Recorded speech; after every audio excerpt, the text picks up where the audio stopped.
अस्सलाम वालेकुम viewers, how are you. आप देख रहे हो मेरा YouTube channel English literature and linguistics. आज की इस वीडियो में हम डिस्कस करेंगे सेंटेंस कनेक्शन और इसकी जो इम्पोर्टेंस होती है पेडागोजिकल ग्रामर में। और बेसिकली जो सेंटेंस कनेक्शन होते हैं वो कम्युनिकेशन में बहुत ज़्यादा यूज़ होती हैं, चाहे वो रिटन हो चाहे वो स्पोकन हो। तो हम डिस्कस करते हैं इसके बारे में। चलते हैं वीडियो की जानिब और मज़ीद सेंटेंस कनेक्शन के हवाले से देखते हैं। सेंटेंस कनेक्शन देख लेते हैं इंग्लिश ग्रामर में। Sentence connection refers to the way that different sentences are linked together to form a coherent text और डिस्कोर्स.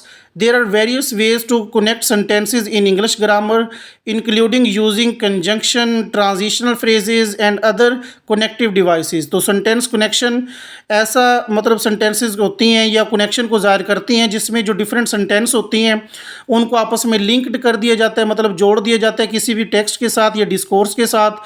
तो इसकी various ways होती हैं sentences को connect करने के इंग्लिश ग्रामर में, जिसमें conjunction वगैरह हैं, ट्रांजिशनल फ्रेजेस हैं या दूसरी जो कनेक्टिव डिवाइसेस होती हैं।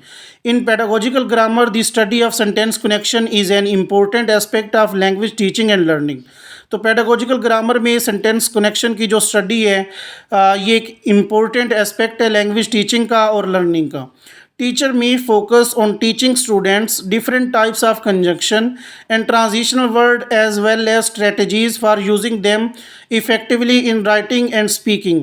तो टीचर जो होती हैं वो फोकस करती हैं मतलब टीच करने के लिए स्टूडेंट को कंजंक्शन की जो डिफरेंट टाइप्स होती हैं या ट्रांजिशनल वर्ड्स की, और जो इसमें स्ट्रेटजीज़ यूज़ होती हैं जो उनको राइटिंग या स्पीकिंग में अहम किरदार अदा करती हैं।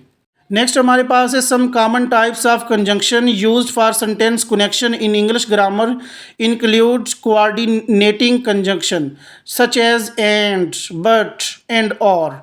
तो कुछ कॉमन टाइप्स हैं कंजंक्शन की जो सेंटेंस कनेक्शन में इस्तेमाल होती है इंग्लिश ग्रामर में, जिसमें कोऑर्डिनेटिंग कंजंक्शन शामिल है। उसकी एग्जांपल है जैसा कि एज, बट, और इसके अलावा हमारे पास है आर। तो नेक्स्ट हमारे पास है सबऑर्डिनेटिंग कंजंक्शन जैसा कि आल्दो, बिकॉज, एंड वाइल। और नेक्स्ट हमारे पास है कोरिलेटिव कंजंक्शन जैसा कि either, or, and neither, nor. ठीक है। तो transitional words and phrases such as however, moreover, in addition, and on the other hand can also be used to connect sentence and signal shifts in meaning or emphasis. तो transitional words या phrases जैसा कि however, moreover, तो मज़ीद बरा इसमें on the other hand हम कह देती हैं, in addition कह देती हैं। तो ये इस्तेमाल होते हैं सेंटेंस को कनेक्ट करने के लिए जो मीनिंग फ्राहम करती हैं। तो हमने देखी कंजक्शन के डिफरेंट टाइप्स जिसमें कोऑर्डिनेटिंग कंजक्शन थे, सबऑर्डिनेटिंग कंजक्शन थे, और इसी तरह हमारे पास कोरिलेटिव कंजक्शन थे। इसी तरह हमने ट्रांजिशनल वर्ड्स या फ्रेजेस देखे जो यूज़ होती हैं सेंटेंस कनेक्शन में। तो कंक्लूजन में देख लेते हैं, overall the ability to connect sentences effectively is an important skill for effective communication in English both in spoken and written context. तो मज़ीद बरा इसके कंक्लूजन में जो सेंटेंस को कनेक्ट करने की एबिलिटी होती है ये एक इम्पोर्टेंट स्किल है एक कम्युनिकेशन में इंग्लिश की जो स्पोकन या रिटन कंटेक्स्ट में यूज़ होती है।